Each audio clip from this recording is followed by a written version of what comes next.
Welcome back to Mortgage Markets and More. I'm your host, Peter D'Angelo, branch manager for Rate here in Totowa, New Jersey. I hope you're all having a great week. This is one of my favorite times of the month. We get to talk about the National Association of Realtors' existing home sales data. I'm really liking the new cadence for these episodes, getting to really laser focus in. It's an interesting report we have here for you. So it's showing us the mix across the country right now as to what the real estate market's looking like. And there's a breakdown in certain areas and other pockets, which we're going to delve into those numbers. This is going to be a data-heavy episode. We're going to talk a lot of numbers, a lot of information. I hope this is helpful for you. If you're a would-be home buyer, this is good information to have to understand the trends of what's going on. And if you're a real estate professional, these are the goods right here. So let's get right into it. Overall, March is a pivot month. This is where we see a change from the winter market into the spring market. So this seasonal change normally indicates more volume, more activity. And this year, we're seeing some signs of recovery in the real estate market, but it's still a little bit softer than we were expecting for this spring market. The reason for that high level right now are the stubbornly high mortgage interest rates that continue to move up and down, and the inventory challenges still persist in the highly desirable markets. What does that look like by region? Let's take a look at the whole nation right now and what the volume of activities look like for the month of March. So I'll let you know when these numbers are seasonally adjusted, and then when I'm giving you the actual, because they are different numbers. So a seasonally adjusted annual rate of sales for real estate in the whole country is 4.02 million units sold. That's seasonally adjusted, of course. That indicates a 5.9% drop compared to February. And when we look year over year, a 2.4% drop compared to March of 2024. The actual number of homes sold, 335,000 units. The little bump there helped compared to, what things were looking like in February, but February did have a little bit of a gasp there based on the interest rate market and the little bit of relief that we saw. So if you recall, we had about 8 weeks of better interest rates that went away when all the tariff talk started. So we did see that translate to a little bit of compression in the home sales numbers. But now let's talk about the median prices. What did the homes sell for when we look at the whole month of March? The median sales price, which is the most commonly occurring number. It's not the average. It's the most commonly occurring number in the data set. That was $403,700, median for March of 2025. That represents a 2.7% increase year over year on home value for our median home sale price, and that reflects a record for March. So we're at a historical level, all-time high for March for median home sales prices. The prices have seen increases across the 21 regions across the country in the survey provided by the National Association of Realtors. Now let's take a look at the inventory side of things. How much is available based on our snapshot from March? 1.33 million homes are currently on the market. That's up 8.1% month over month. We're trending in the right direction. And that's also up 19.8% year over year. So that shows us there's more opportunity being present right now. That reflects 4 months of supply. That's up from 3.5 months in February, and also up from 3.2 months of supply that was available when we look at March of 2024. Median days on market is coming in at 36 days across the country right now. It previously was 33 days a year ago. All right, let's take those 2 points then.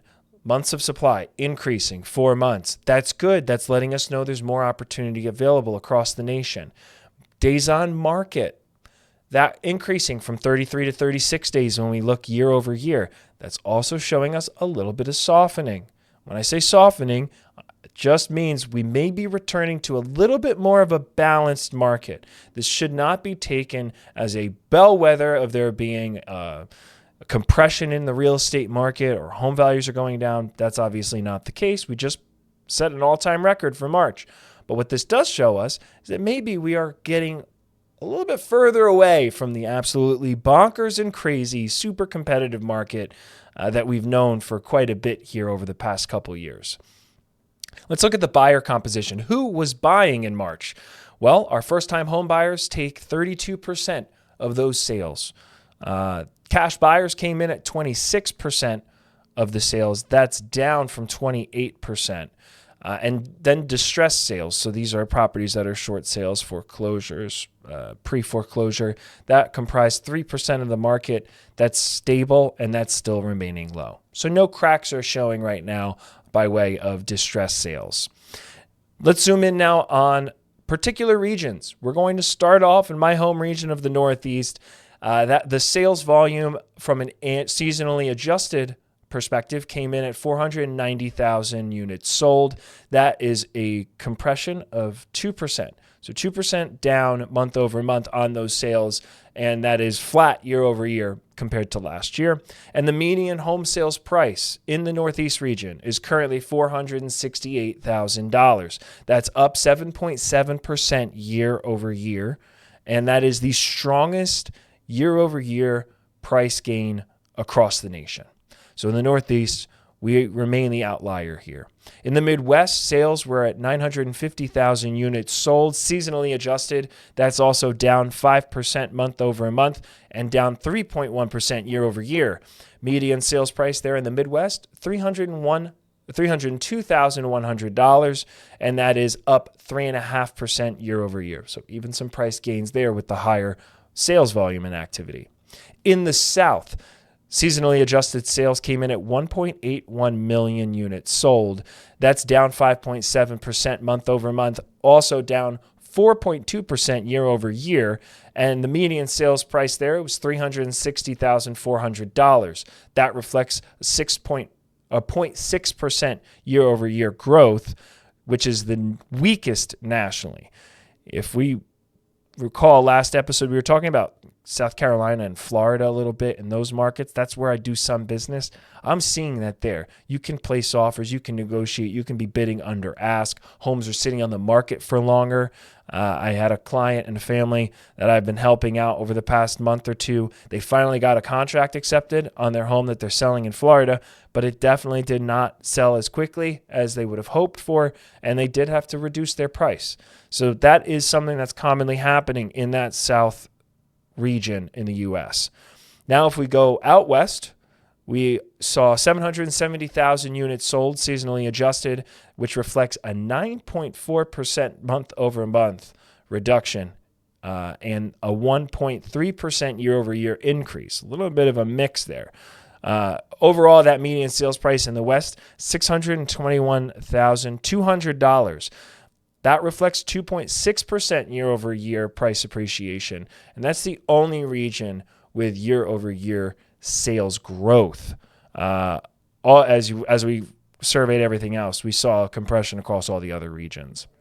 Now, I would like to focus up a little bit and take a look at the Northeast and particularly New Jersey. That's where I'm situated. That's where I think it would be really beneficial for everyone to hear. And also for my Radio Free Montclair listeners, this is now talking a little bit more about your backyard and your neighborhood. As we talked just now, the year-over-year increase in value is incredible in the Northeast region. That sustains here in New Jersey. We talked about on the last episode what it takes as far as the affordability in New Jersey and what are some first-time home buyer affordable markets to shop in. But overall, the state, one of the highest. This is an indication, again, of the supply and demand imbalance. I probably sound like a broken record, but it's baked into this environment, and that's an important thing to know. The New Jersey market in particular, we're going to talk real numbers now. 5,847 homes were sold in March. That is down 2.5% year over year. There was 5,995 sold in March of 2024. The inventory is at 21,536 units on the market. That was when I checked the sampling yesterday morning based on New Jersey Realtors and a number of other sources that I consolidated. The median sales price in the state rounded out is at $500,000. That's up 6.4% year over year from $470,000. Again, supply and demand economics. That's why that is the way it is.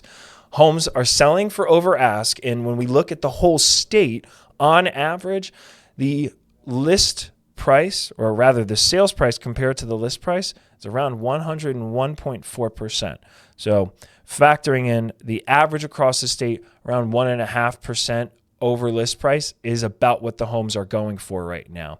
In different markets, this is where pairing with a local realtor is extremely important. Local markets will have different trends. I can say that there are some markets closer to me here in Totowa. I'm talking more about like the Bloomfield, Montclair areas. Those homes, if you take a look at those averages, maybe I'll do a report on that. I would estimate they're probably in the neighborhood of 10% or more over ask. So that's why partnering with someone local is so important, so you can get that real local insight and information. Average days on market, 46 days. That's also up from 42 days in March of 2024. Again, we're seeing a little bit of that same trend that's happening throughout the rest of the country develop here in the Northeast and in New Jersey. What's driving the numbers? Let's go back to what we talked about last week and also on our weekly updates. The affordability. The interest rate volatility is not helping anybody. And because of that volatility, it's tough to manage budget. The numbers will be adjusting as you're maybe adjusting your price points. It's like you're blindfolded on a horse trying to shoot it at a target, and it's not happening. So that's why the struggle continues, and we continue to see this up and down in the market with respect to how these sales continue to develop when we look at them month over month. There's also potential seller lockout. That's the other affordability component. People don't want to sell because they got a 3 or 4% mortgage rate. We talked about the numbers on past episodes, but that is a part of the calculus here when people are considering whether or not to list their home. Which brings me to another major component, which is supply and demand. I think you guys get it. There's not a lot available. There's a lot of demand that continues to get filled year after year of home buyers that haven't been able to find the affordable home that's in their price range that meets their needs. And that will perpetuate this market until something tangibly changes, or we at least have some consistency. If we remove some volatility, we can have the information at our disposal that we can rely on and then make proper judgment. But when things are in flux, that's a very difficult thing to do. The investor landscape, that's the last component. That's changing. And when I'm talking about the investor landscape, I'm referring to some institutional buyers. We're talking about the private equity firms, the larger corporations and companies that buy real estate, because that has effects on your common consumer purchasing real estate. The cash sales have gone down a little bit, so that's showing some opportunity for first-time home buyers and for other people in the market. But that could also be indicating to us a little bit of a more conservative approach by these investors. I want to make comment on just a couple things because Lawrence Yoon from National Association of Realtors made a couple comments I wanted to highlight as well when we look at this report. March was sluggish overall because of the affordability constraints we were talking about. Mobility right now is at a record low. There's way fewer people moving homes. Moving homes is more of a necessity thing right now than there being a luxury or a decision being made to, we'll move now. Budget, inflation being what it is, all of these are weighing on the American homeowner and consumer and would-be home buyer. That being said, home equity is rising. Lawrence makes a point to talk about over $500 billion in U.S. wealth right now. And so that's almost a 1% increase across the board due to home equity. Overall, he mentions that the market is stable. Yeah, we see some swings right now, but overall, the market is pretty stable from a value standpoint. And we did see a little bit of compression here and there in some of the sales numbers, but overall, due to the seasonality, things will pop, and sometimes you make up for it later on in the season when we look at April. If March is weak, April could be stronger. Mortgage delinquencies are showing some cooling. There was a little bit of a red flag that was flown, but Lawrence makes comment that, these delinquencies have stabilized. So hopefully that's not showing us that there's any cracks forming in for the American consumer and the homeowners. And then also there are some cooling prices starting to occur. So that's something to be aware of when we're talking about the future of real estate. And, the price appreciation we've seen over the past couple of years is not something to really be expected long term. Now, our outlook, looking beyond. What can we expect here in April? Well, we're almost done with April, so I want to take a moment at the end of every one of these episodes now to kind of talk about what I'm seeing boots on the ground. And what I've been seeing here in New Jersey is that there's a little bit more of a healthier amount of inventory that seems to be hitting the market. I know I walk my dog every morning for about 45 minutes, and I made a comment to my wife. I was like, wow, I saw 4 for sale signs on lawns, which is kind of crazy, which if we rewound the clocks 5 years ago, kind of a normal thing to see, about 3 to 4. And, I walk about 3.5 miles, humble brag, with my dog. But looking around and seeing 4 for sale signs, I'm like, oh, wow, that means something's picking up here. And there's development happening. So I could see it right here in my hometown of Totowa, but there's development happening in other places. People are updating their homes. There are homes that are getting ready to be flipped. That's still a very lucrative business in North Jersey because of the low supply. So overall, looking forward, I think we're going to see a little bit of improvement. But the only tangible thing that I think is going to possibly throw a monkey wrench in here if we're looking at trends is that in April, I noticed a psychological shift. With all the headlines and everything that was being put out there about tariffs and concerns about the economy and what that's going to do for inflation, valid points. But the impression that I'm getting right now is that it's actually weighing on the home shopper. It's weighing on the would-be home buyer and the would-be home seller because I get it. There's uncertainty ahead. We don't know what everything is going to look like when it fully develops because we don't know what fully developed is going to look like yet. And because of that, I've noticed that has a tangible impact on the psychology and the commitment, because we've talked about it before. To get into this market, you need to be committed. And I'm noticing that all this kind of sensationalized news, all of this stuff is really starting to create some anxiety. And unfortunately, it's not necessary. Like, it's noise. And I talked about this on my weekly update last week, and I'm just going to reiterate it right now. I'm not saying don't pay attention. Take in the information. But how much information you take in and understand and how much you take to heart when you're making your decisions are two different things. If you know that you can eliminate noise, reduce noise, and just focus on the constants, the things that you know for sure, and knowing what your needs are is top priority. Knowing what your budget is top priority. And making your decisions based on exclusively those things is, to me, the proper approach while there seems to be so much chaos going on around us. So those are my 2 cents.